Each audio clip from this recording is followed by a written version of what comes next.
saved, paid off nearly $70,000 worth of debt in under 3 years. And the way she did it is worth exploring and discussing. So I'd like to call Wynn Garrido so we can learn her practical tips and strategies about saving that money. Come on.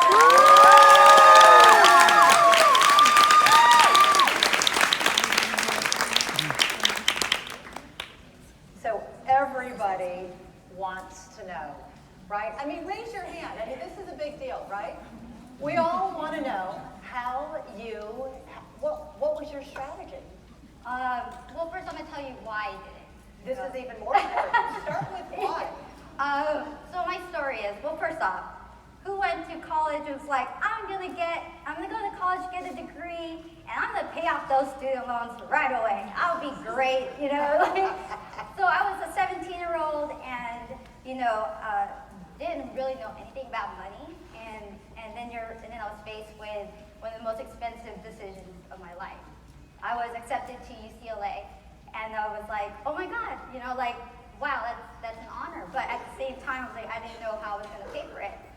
But of course, people go, FAFSA, financial aid, Right. That was the answer. And then I applied for financial aid, and all these big numbers came up, and I was like, whoa, that's a lot of money to go to college, but how am I going to pay for this? It's okay, you'll get a job, you're going to pay it off, right. You'll be fine. Go to UCLA, you're going to do great, and graduate. That's a problem for later. Wow. Enjoy your life. And yeah, I did enjoy going to college, but later came, and my first job out of college was making $10 an hour as a preschool teacher. Yeah, so tough. It was really tough, and maybe $10 to $13 an hour. And then of course the most logical thing I did after that was buy a brand new car. Of course, I was working now, and I needed a car for work. So more debt, also took out a credit card, more debt. And your student loans was $40,000, around right? almost $45,000 from UCLA. $45,000, Yeah. and you had to get the car and the credit card. So that was at $68K. Around that, some of that I kind of paid down a little bit and went back up, went back down, went back up. And but yeah, I was kind of ignoring that monster of the student loans and paying minimum. At one point, I was just doing interest-only payments. That was really dumb of me, because I just wanted to get by. I wasn't making that much money. I moved to San Diego, and I did start making more money. But sometimes when you make more money, you just kind of start buying more stuff, And I understand, Gwen, that there was two pretty big events in your life that was a catalyst that put into very sharp focus the importance and power of money, which is probably what you were about to tell me, the why. Correct. I understand. Tell us about your dad and then the relationship. Yeah, so again, I was doing my thing, right? But I was in a relationship for 5 years, living with him, but we never really talked about money either. We just kind of gave each other money when we needed to. Didn't really manage it well together. Never talked about it, And then in 2013, January, he just broke up with me, and it was very abrupt. It was 5 years of my life, and I thought I was going to marry him, have children with him. I was 27 years old at the time. And I was kind of like, oh my God, I'm almost in my 30s, and he just broke up with me. And I was lost, and I didn't know how to manage my money. And I had to move to Hemet, I don't know if you know where that is, to where my parents were. And I was driving an hour, 15 minutes commute. And then eventually moved back to San Diego with 3 roommates to make rent work. And at that time, I was just depressed from the breakup. And I was partying all the time, going downtown, going to PB, clubbing, drinking, She's telling all. I gotta tell Where it was a low point. It was a low point of my life. And again, I was racking up debt, because I was just trying to, numb the pain. Right. Then fall of 2013, another bad thing happened. I got a call, and my dad was in the hospital. And I found out that he had a lump in his neck, and then it turned out he was diagnosed with cancer. So at that point, I was like, oh my God, what am I doing with my life? We started taking the chemo, he did start getting better, and thank God a year later, he went to remission. So he's walked me down the aisle last month. This is why I feel very so Great. But when you got married, then did you meet the guy at PB? Just no. Well, we actually met on Tinder, but that's that's another topic. Next year, Deborah, let's do the Tinder. but yeah, like he like. But you had a at that- scare. It was a big scare. It was a very big scare, and it was kind of like it made me really reflect on my life and what I was doing, and I didn't know how to help my dad financially.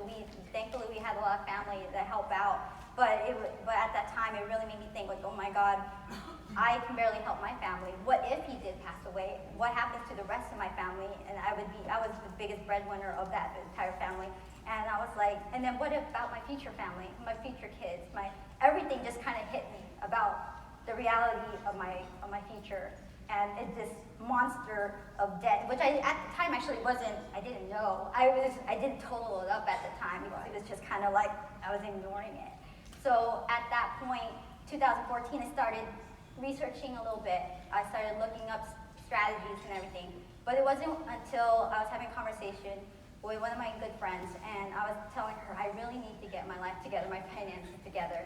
And then she was like, I have this book, and it might be a very extreme way of paying off debt, but his methods can work for a lot of people.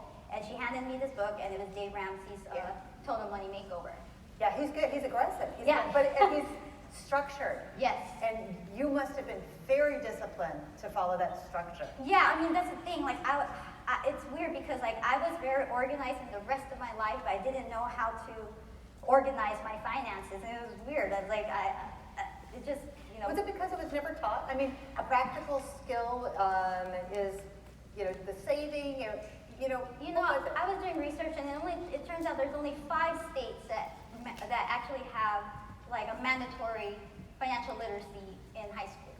Everything is optional, and you graduate, like nobody talks about money.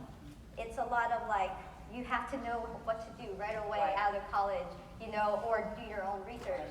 And like, nobody likes to talk about it. It's a very uncomfortable conversation. And there's a lot of shame in it too, because even though I had a lot of student loans, I didn't know if that person did or how much they had, and they're hiding that fact, so nobody actually had an open conversation of what they're doing about it, if they're doing anything about it. Hey, how do you have any strategies? Right. There wasn't really any of that. And to be honest, there were people I would hear conversations about like, I'll never get out of it, Yeah. And so you just think, I guess I won't get out of it either. And then when I was doing my my debt-free journey, like when I hear that, I literally had to like move away from those conversations because I had to stay in my lane and know that I'm going to do it. But anyway, when I took home that book and I read the first 2 chapters, I was like, this is it. This is the plan. It's a structure. And I was like, it's simple, but hard to do. Like a diet. Yeah, exactly. Right? You know Just what eat you're less, not. exercise more. Yeah. Yeah. Exactly. It works. Yeah, but it lit me on fire. And I was kind of like, okay. So I literally, that month, I sat down. I love Excel. Started making my own little Excel budget, but there are online resources, especially now. There's a lot of people coming out like, hey, here's a budget template you could use and everything. And can you tell us, how many years ago was this when you first picked up the Dave Ramsey book? It was the end of 2014, so like December, and that's when I really started. So from then you said, I'm going to be 2015. disciplined. Here's my goal. Correct. And then you just started following and executing against that plan. Yeah. How did you stay on the plan? I mean, first, maybe you want to tell us a little bit about that plan. Yeah. But then Oh, yeah. I think the key is the commitment. Yeah. I mean, like I said, I was on fire for the first half a year. That's the secret. That's what everyone wants to know. What the secret is. What is the secret? How do you stay committed? How do you not feel deprived when you say, I worked hard, I worked a long day, you took another job as I understand it, and you made some real sacrifices, and I think we get in this dynamic where we want to reward ourselves. So how did you emotionally reward yourself? Were you strong enough in your goal and your vision to say, I'm rewarding myself by moving that to savings, or? Yeah, there was a lot of things. Like, one thing, Dave Ramsey has a podcast on YouTube. YouTube, Okay. and he screams at you. You know, so like, and if I ever like slacked off, I'd listen to his rants and be like, stop borrowing, you know. But it was, That's a good strategy. you know, like I needed, because there was nobody else yelling at me to Right. do better for myself. So I would have to go to him, but I did find people in my life, like, you know, through little conversations, that I was able to be like, oh my God, you did it too? But nobody knew that. And then that way I was finding my little community around me to be able to confide in them, and then they would support me too. But then, you know, so I did a vision board. I did a lot of little things. I made a vision board, everything, like, what will I do when I become debt free? You know, I'm gonna travel, I'm gonna do this. I could help my dad, I could take my parents to the Philippines, which I did. You know, there was a lot of like little things, and also it was a lot.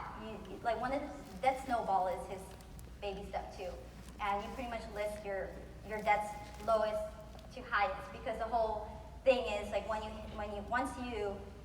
pay off the smallest debt with a vengeance, you take that payment and any extra money, and then go to the next one and the next one. It feels good just crossing it Yeah, off. it did. So it's not about highest interest rate. There is that. There's Yeah. that method, the avalanche. That's what they call it, Okay. the avalanche method. But the whole thing about the debt snowball method is the psychology of the motivation it gives you. Once you're like, Okay. might as well take away that, you know, pay off that $100 Target card, or you know, there's probably more in that Right. Target card, you know. You know, and that's the thing too. Like that was a habit. Like don't go into Target. Make sure you have that list of what I need, or just buy it online and then pick it up and leave, or have it brought home. You know. But yeah, so there was a lot of just always putting my why in front of me.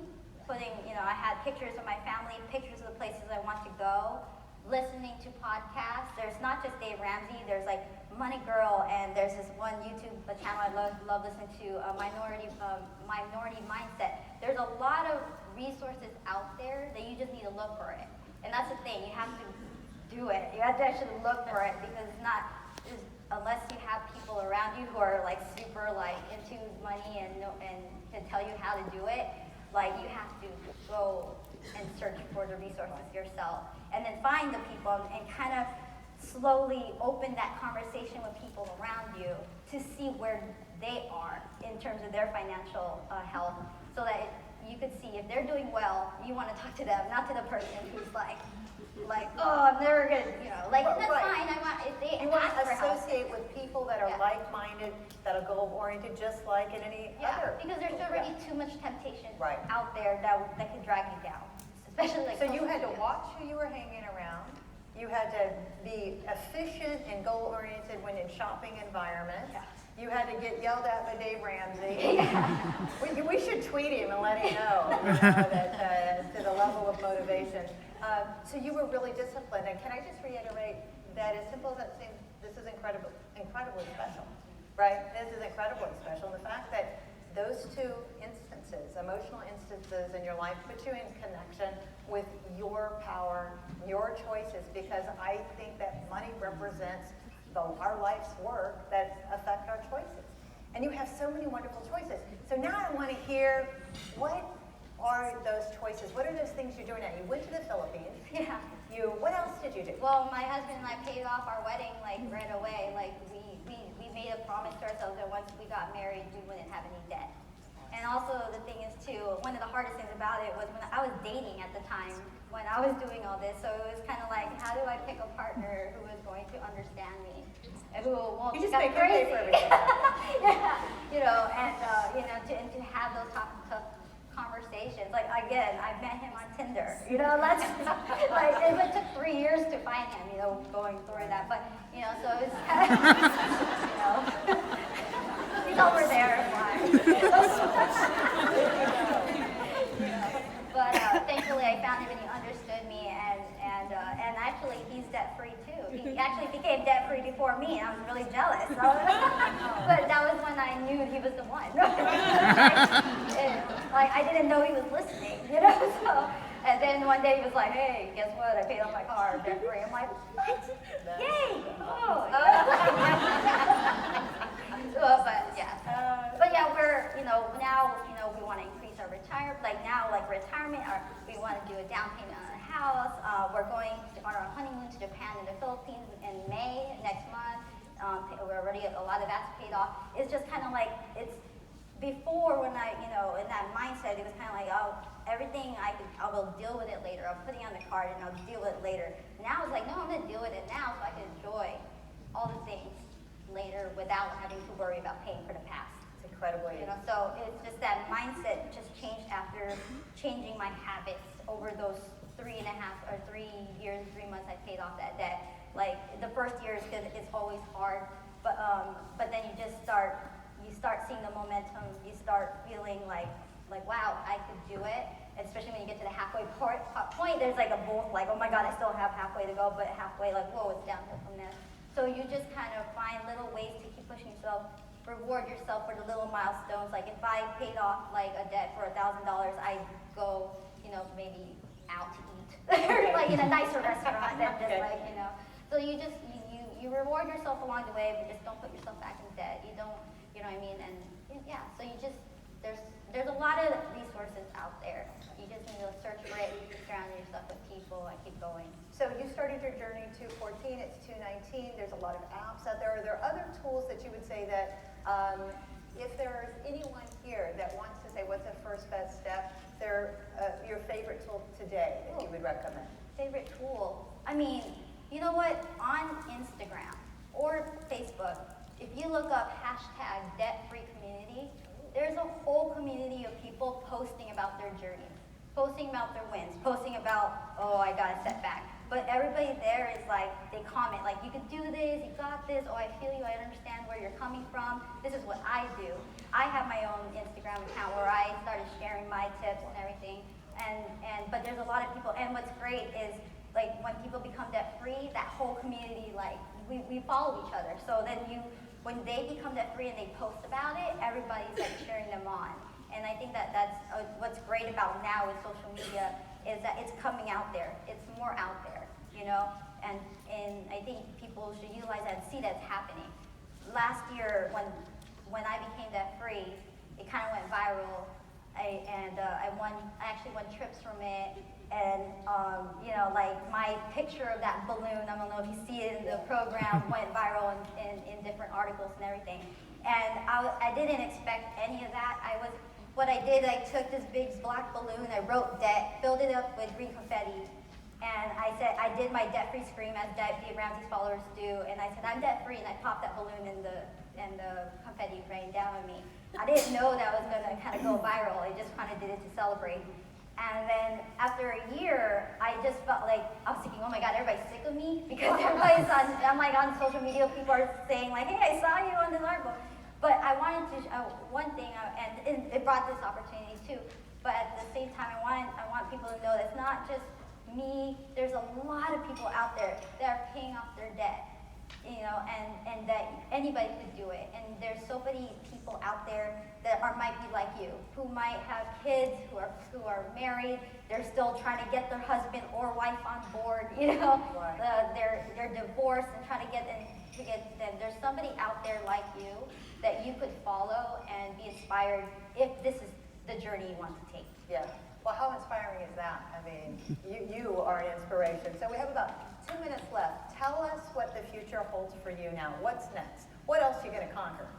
I want to retire. Well, I don't need to retire real early, but I want to add to my retirement. Like before retirement was like a long idea. Yeah. We want to buy a house together. We want to have kids together and be able to pay for their schooling. There's just so much more opportunity. And again, travel's a big thing. Like we're going to Japan and Philippines and stuff. So that is one of our big things. But also, now just trying to get the word out Right. there that it's possible. And through my social media and doing things like this, like I don't seek it, but like if an opportunity comes, I'll do it.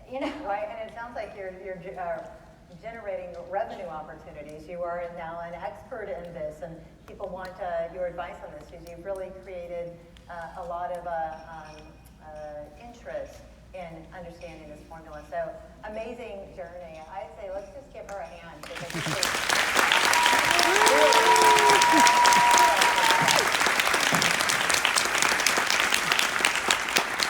All right. Any final words before Miss Deborah transitions us? No, I think that's it. Just be grateful for everything. There you go. Grateful for you guys. All right.